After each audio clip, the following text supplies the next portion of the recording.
तक के साथ मैं हूं शुएब भट्टी। आज हम खोज लगाएंगे जुर्म की एक ऐसी कहानी का जिसमें नशे की लत ने मुकद्दस रिश्तों को पामाल कर दिया। ये कहानी है एक माशरती ऐसे अलमिए की जिसमें पुलिस भी जज्बाती होगी।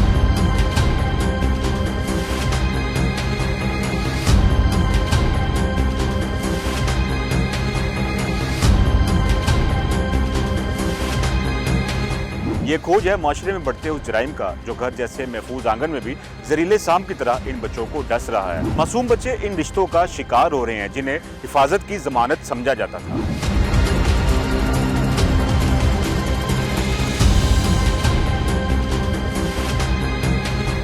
10 फरवरी की दोपहर पुलिस को कॉल मौसूल होती है कि एक 9 साला बच्चे की लाश अस्पताल लाई गई है और डॉक्टर ने शुबा जाहिर किया कि बच्चे को मुबैना तौर पर कत्ल किया गया है। जिसके बाद पुलिस फौरी अस्पताल पहुंच गई। पुलिस ने जब खोज लगाया तो ऐसी कहानी सामने आई जिसने सबको हिलाकर रख दिया।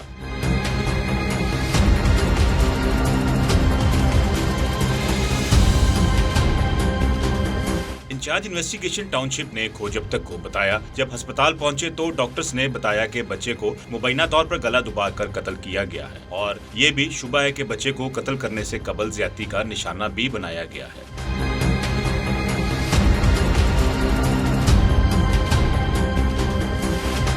ये 10 फरवरी की शाम को हमें कॉल मौसूल होती है जिन्ना हॉस्पिटल से कि एक 9 साला बच्चे की डेड बॉडी आई है हमारे पास और उसने खुदकुशी की है।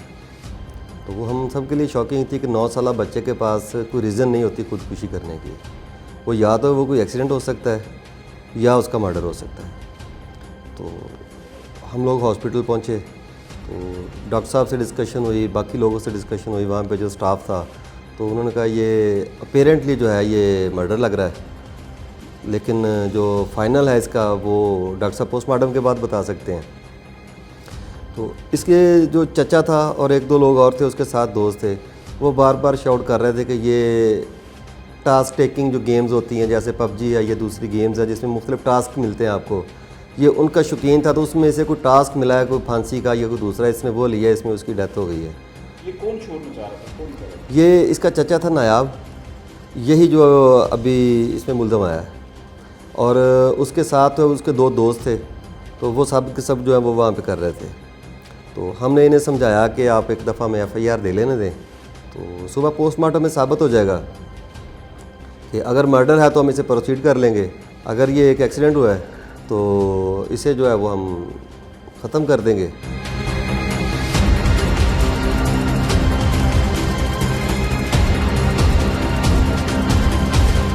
पुलिस अफसरान और एहलकार हैरान थे कि एक मासूम की जान कौन ले सकता है। अभी इब्तदाई मालूमात ही इकट्ठी कर रहे थे कि एक नई मुश्किल सामने आ गई। पहले FIR का अंदराज, फिर पोस्टमार्टम का मरहला।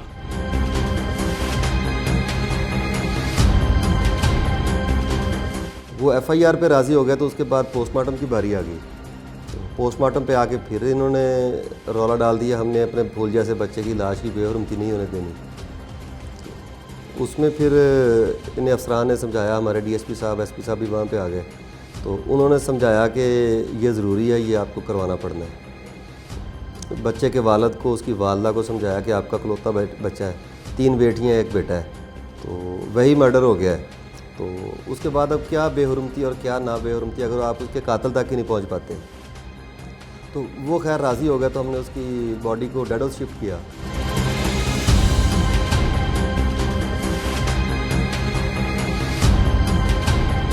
इंचार्ज इन्वेस्टिगेशन थाना टाउनशिप रहमान खावर का कहना था कि कॉल मौसूल होने के बाद अस्पताल पहुंचे थे, लेकिन असल हकायक जानने के लिए क्राइम सीन का विजिट बहुत जरूरी था। इसलिए अस्पताल से सीधा क्राइम सीन का विजिट किया और इस कत्ल के तमाम पहलुओं पर गौर किया तो सूरत वाजिया होना शुरू हो गई। पुलिस ने घर से मुल्हिका गलियों की गुज़श्ता 24 घंटों की फुटेज भी हासिल कर ली और इसका जायजा लेने के बाद इस नतीजे पर पहुंची कि कातिल बाहर से नहीं आया बल्कि घर का ही कोई फर्द है।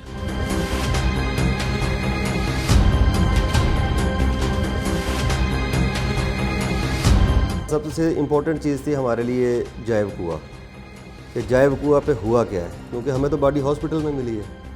तो जब हम वहाँ पे गए हैं तो जायब कुआं थी घर की 3री मंजिल पे, तो सीढ़ियों के साथ स्टोर बना हुआ होता है, उसमें वो जायब कुआं है।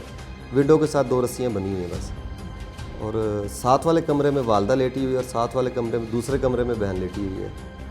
हार्डली उनसे 20 से 30 फुट के फासले पे जो है वो मर्डर हो जाता है। तो वहाँ पे फिर हमने अपनी फोरेंसिक टीमों को बुलाया, बाकी अफसरान आ गए, हमारा लाहौर पुलिस का क्राइम सीन यूनिट है वो आ गया। तो सबकी मुतफिका राय ये थी कि इसमें ये मर्डर हुआ है। तो उसमें दो चीज़ें हमने फाइंड करनी थी कि एक्सटर्नल फैक्टर है या इंटरनल फैक्टर, या एक्सटर्नल और इंटरनल की जो है वो इन्वॉल्वमेंट से ये मर्डर हुआ है। क्योंकि ऐसा नहीं हो सकता कि साथ वालदा लेटी हुई है और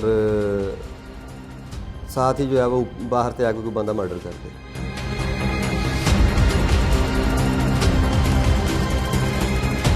एक्सटर्नल फैक्टर के लिए मैंने और मेरी टीम ने जो है वो घर के चारों साइडों की 24 घंटे की फुटेज उठाई कि यहाँ पे किसी इररेलेवेंट बंदे की या किसी ऐसे मशकूक बंदे की कोई मूवमेंट है जो ये काम कर सकता है। तो उसमें सुबह 8 बजे से लेकर और शाम को बच्चे की लाश मिलने तक घर में कोई मूवमेंट नहीं थी।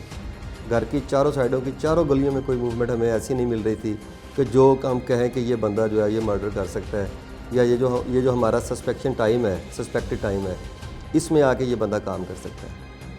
क्योंकि जब हमने बच्चों को, उसकी मकतूल की बहनों को, उसकी वालदा को इंटेरोगेट किया, घर की फुटेजेस देखी, तो घर की फुटेजेस में से ये बात मिलती है और उनके बयानों से भी कि वो 2:10 पे उसकी बहनें सपारा पढ़ने चली जाती हैं। मकतूल की बहनें सपारा पढ़ने 2:10 पे वहाँ से निकल जाती हैं। ऊपर उसकी वालदा है, उसकी बड़ी बहन है और ये चचा है। और ये दोपहर का टाइम था? 2:10 का दोपहर का। और 2:40 पे बच्चे का दादा बाहर गया हुआ था, वो वापस आ जाता है। तो और 3:30 के करीब जो है ये बच्चे की बॉडी डिस्कवर हो जाती है। तो इस दौरान और कोई मूवमेंट भी नहीं होती। घर में सिर्फ वालदा है, बड़ी बहन है, चचा है और दादा दादी हैं। वो जब हमने सारी फुटेजेस देखी कि बाहर से कोई बंदा नहीं है, फिर हम इंटरनल फैक्टर में आए कि फैमिली के अंदर कोई ना कोई है। उसमें हमने इनकी वालदा को, इनकी बहन को, दादा दादी को, पुप्पो को, चाचू को, सबको इंटेरोगेट किया इनको। फिर हमारे जो प्राइम सस्पेक्ट्स निकले वो 4 थे।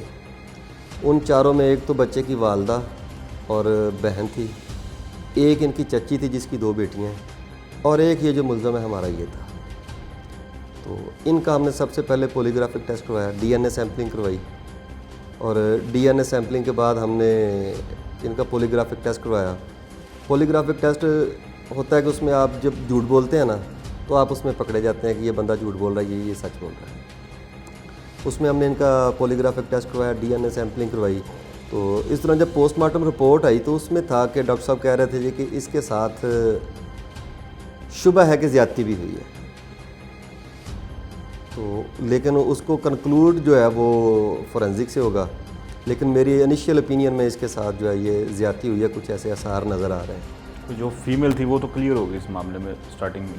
नहीं, क्लियर नहीं उसमें हो गई थी। उसमें ये था, वो डॉक्टर साहब कह रहे थे कोई ब्लंट कोई भी चीज़ इस्तेमाल हो सकती है, ज़रूरी नहीं है कि मतलब किसी मेल ने किया हो, उसकी कन्वर्जन के लिए, कुएँ को कन्वर्ट करने के लिए, किसी और तरफ ध्यान लगाने के लिए, कोई क्रिमिनल माइंडेड बंदा हो तो वो कोई ऐसा कोई ऐसी चीज़ इस्तेमाल कर सकता है। तो उसके बाद इनका पॉलीग्राफिक टेस्ट करवाया। पॉलीग्राफिक टेस्ट के बाद जो है वो इनकी रिपोर्ट्स और इनकी सारी चीज़ें जो है वो हम डिस्कस करते रहे, मुख्तलिफ डॉक्टर्स के साथ डिस्कस करते रहे। जिन डॉक्टर साहब ने पोस्टमार्टम किया था उनके साथ, फोरेंसिक लैब में जाके हम डॉक्टर्स के साथ डिस्कस करते रहे, मुख्तलिफ चीज़ों को डिस्कस करते रहे। तो जो फाइनल हमारी डिस्कशन हुई हमारे अफसरान के साथ भी, डीआई साहब इन्वेस्टिगेशन के साथ, क्योंकि वो डेली बेस पे जो है वो इस केस का बैकअप ले रहे थे। एक 9 साल का मासूम सा बच्चा था, वो किसी से भूला ही नहीं जा रहा था। तो सुबह दोपहर शाम उसमें जो है वो लेते थे, बैकअप लेते थे, फीडबैक लेते थे और फर्दर इंस्ट्रक्शंस देते थे कि आपने इसमें ये काम करके आना है। तो उसमें डॉक्टर से डिस्कशन की तो उन्होंने कहा कि जो 9 साल का बच्चा है इसका मिनिमम वेट 35 से 40 केजी होता है। तो आप देख लें कि इनमें से 40 केजी बच्चा, 40 केजी के वज़न वाले बच्चे को, 9-10 साल के बच्चे को कौन इस तरह होल्ड कर सकता है कि उसकी आवाज़ ना निकले। उसकी आवाज़ भी ना निकले और वो मर भी जाए। सबसे पहले उन्होंने कहा जी कि इनकी वालदा की सेहत ऐसी है कि ये 10 साल के बच्चे को होल्ड कर सके। मैंने कहा जी नहीं, उसे हमने क्रॉस किया। उसके बाद उनकी बहन आ गई, उन्होंने कहा जी इस बच्चे की सेहत ऐसी है कि ये 40 साल के बच्चे को होल्ड कर सके, 40 केजी के बच्चे को होल्ड कर सके। मैंने कहा जी नहीं, तो उस पर भी क्रॉस आ गया। उसके बाद उसकी तीसरी चच्ची थी राबिया, तो डॉक्टर साहब के साथ फिर डिस्कशन हुई। उन्होंने कहा जी कि क्या ये इस सेहत की मालक है कि ये किसी को आवाज़ भी ना निकलने दे और बच्चे का गला दबा के भी मार दे। तो उन्होंने कहा चौथा कौन बचता है जो उस टाइम उस वक्त में घर में मौजूद है। बाहर से कोई बंदा आप कह रहे हो इंटर नहीं हुआ, घर में ये 5 लोग मौजूद हैं, इनके अलावा और घर में बंदा कोई नहीं है कोई भी। तो फिर हमारा इस पे शक जाना शुरू हुआ। मुल्ज़िम नायाब पे जी, शक तो हमें पहले दिन से हो रहा था, लेकिन हम ये चाह रहे थे कि रिश्तों का तकद्दस बचा रहे। हो सकता है किसी मोड़ पे हम गलत निकल आए, हो सकता है किसी मोड़ पे हम गलत निकल आए, तो लेकिन वहाँ से हम निकलते हुए नज़र नहीं आ रहे थे।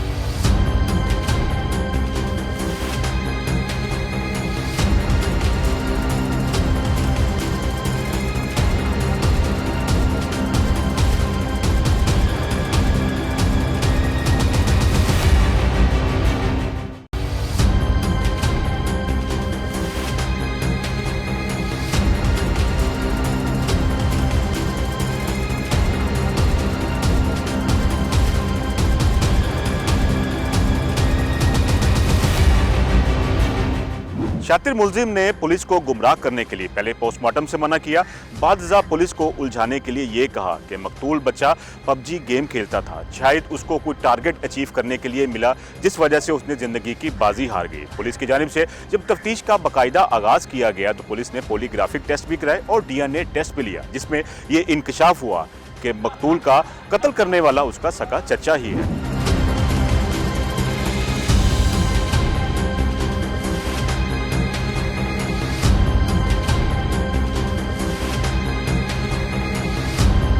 पुलिस ने तफ्तीश के दौरान घर के तमाम मशकूक अफराद की तफ्तीश की और फिर मकतूल इब्राहिम के 2 चचा को हिरासत में ले लिया। दोनों मुश्तबा अफराद की लोकेशन भी ट्रेस की गई और इनसे तफ्तीश भी की गई तो पुलिस को मुल्जिम मिल गया और ये मुल्जिम मकतूल बच्चे का चचा नायाब था।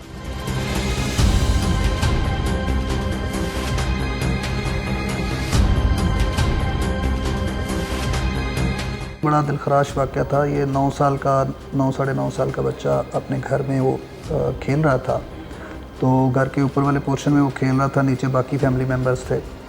तो इसका अपना सगा चचा जो है वो उसके हाथों ये बेचारा अपनी ज़िंदगी गंवा बैठा।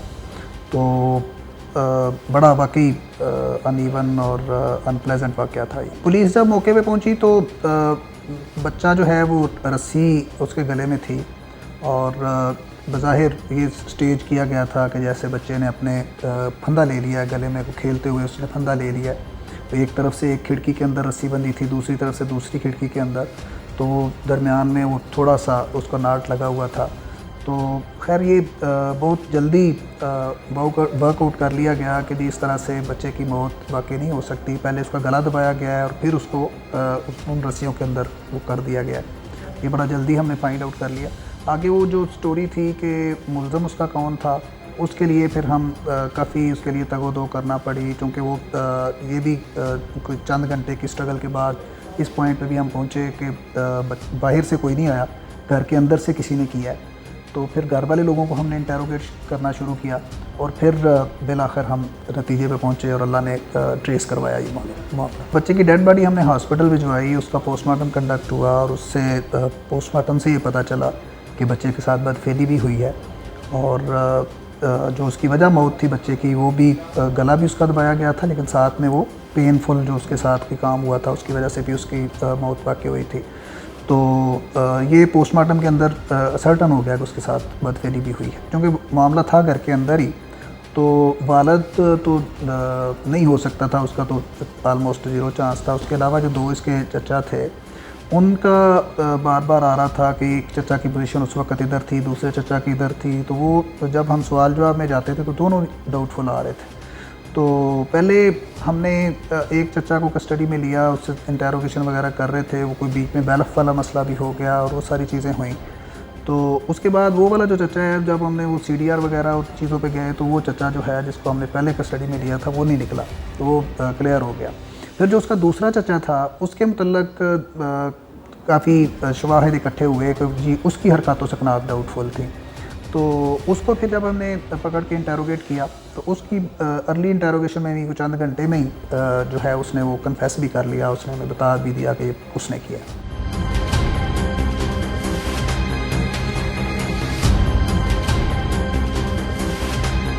तफ्तीश करने वाले एसपी सदर और इन्वेस्टिगेशन इंचार्ज टाउनशिप ने खोजब को बताया कि मुलजिम आइस का नशा करता है और इसने किसी पार्टी में ज्यादा मिकदार में आइस का नशा किया और इसी नशे की हालत में इसने अपने भतीजे का कत्ल किया।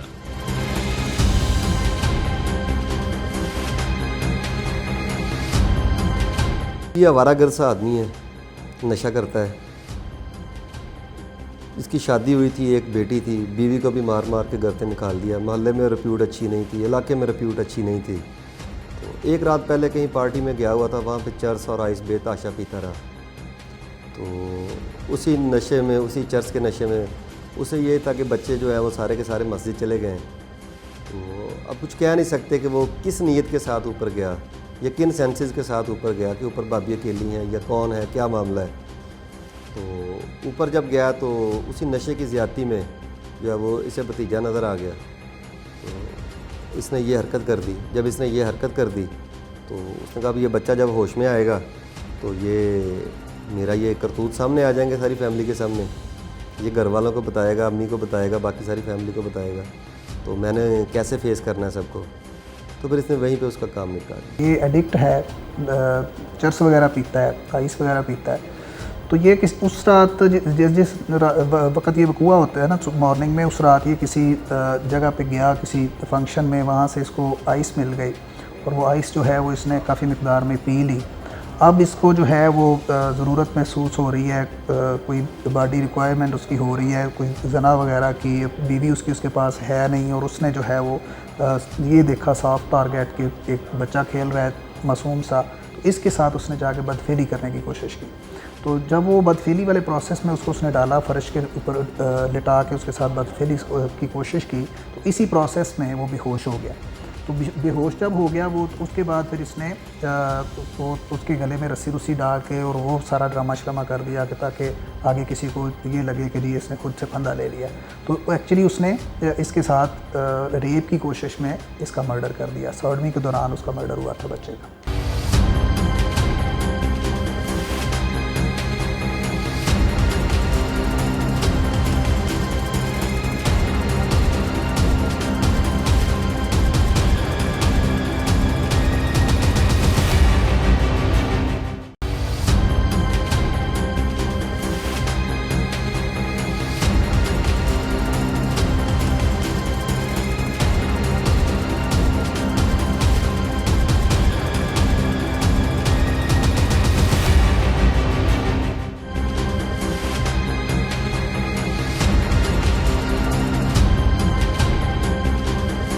शातिर मुलजिम ने दौरान तफ्तीश भी पुलिस को उलझाने की कोशिश की और कहा कि इसकी अपनी भाभी से ताल्लुकात थे और बच्चे ने इन्हें देख लिया था। ऐसी सूरत में पुलिस ने भी कातिल को यकीनी तौर पर सजा दिलवाने के लिए मकतूल बच्चे की मां को भी मुद्दई नामजद कर दिया कि कहीं किसी मोड़ पर मकतूल बच्चे का बाप अपने कातिल भाई को माफ ना कर दे।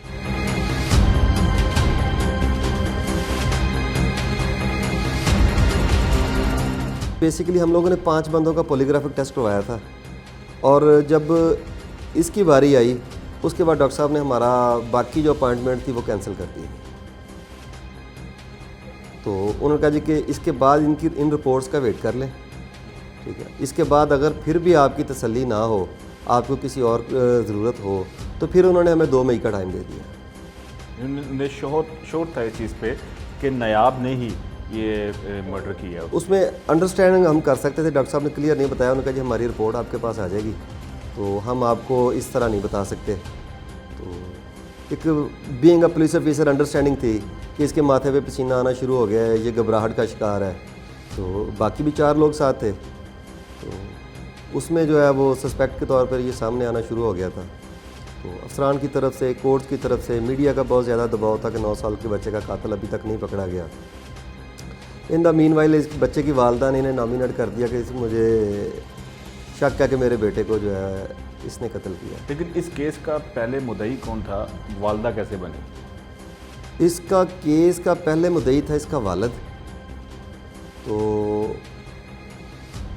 जब इन्हें हमने पकड़ लिया, अरेस्ट कर लिया, इसने कन्फेशन कर लिया, तो हमें ये डाउट था कि इस पे भाई की मोहब्बत गालिब आ जाएगी।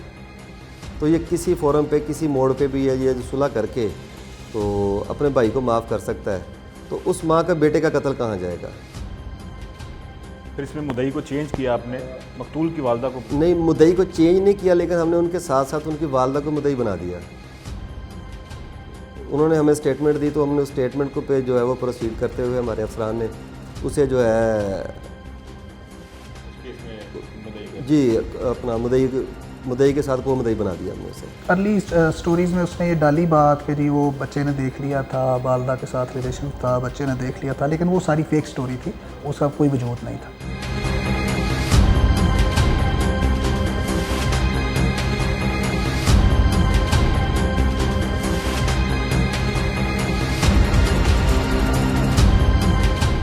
मकतूल बच्चे का मामू जो अपने मासूम भांजे को अभी भी याद करके आप दीदा हो जाता है। अरबाब इख्तियार से बस एक ही फरियाद कर रहा है कि इन्हें इंसाफ दिलाया जाए और कातिल को सख्त से सख्त सजा दी जाए।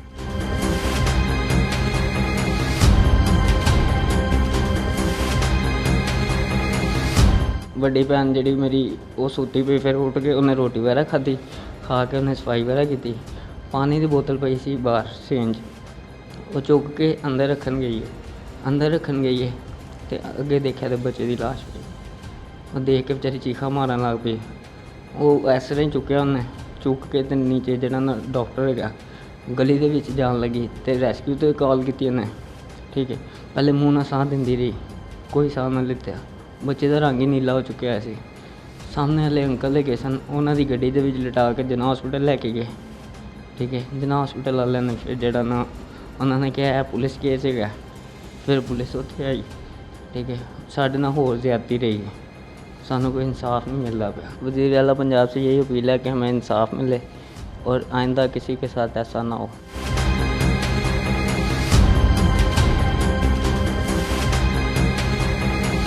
जबकि इस केस के तफ्तीश करने वाले पुलिस अफसरान ने अपने पैगाम में समझाने की कोशिश की है कि ऐसे अलमिये से कैसे बचा जा सके।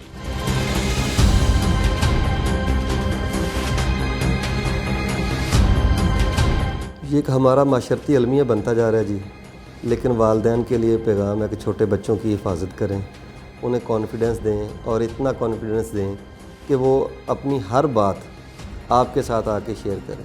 कोई उन्हें गलत नज़र से देखे, गलत नज़र से टच करे या कोई ज़ुबानी बात या फ़िक्रा कहे तो बच्चा सबसे पहले आके आपको बताए। हमारे बच्चे डरते हैं, डरते हुए माँ बाप के साथ आके चीज़ें शेयर नहीं करते। बच्चों को एतमाद दें, उस एतमाद की फ़ज़ा से ही बच्चे महफूज रह सकते हैं। इस केस के ख़ास तौर पे जो हालात थे, इसके मुताबिक तो मैं नहीं समझता कि घर वालों की कोई गलती थी इसमें। बच्चा अपने घर के अंदर खेल रहा है और ये जो चाचा वाला रिश्ता है, बाप, चाचा, ताया, मामू, ये सारे वो रिश्ते हैं जो हमारे लिए प्रोटेक्शन होते हैं।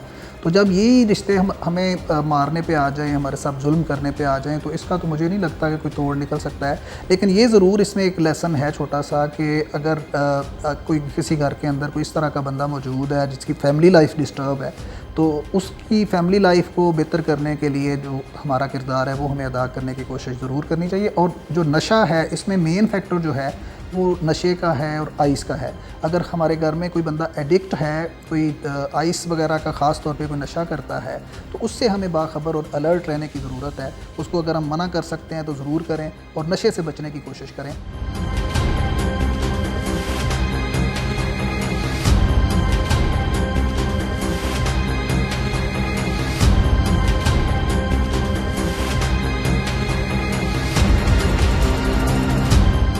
खोजब्ता के मुताबिक ऐसे माशरती अलमिये से निपटना इंतहाई मुश्किल है, जहाँ करीबी रिश्तेदार ऐसे जराइम में मुलविस पाए जाते हैं। वालिदैन को चाहिए बच्चों को अवेयरनेस दे, गुड टच और बैड टच के बारे में आगाही मुहिम दे और ख़ास तौर पे अपने घरों में इस चीज़ का खास ख्याल रखा जाए कि घरों के अंदर कोई ऐसा अफराद जो नशे का आदी है अपने बच्चों को इससे महफूज रखे। शुएब भट्टी और खोजब्ता टीम को इजाज़त दीजिए, फिर मिलेंगे नई कहानी और नई खोज के साथ।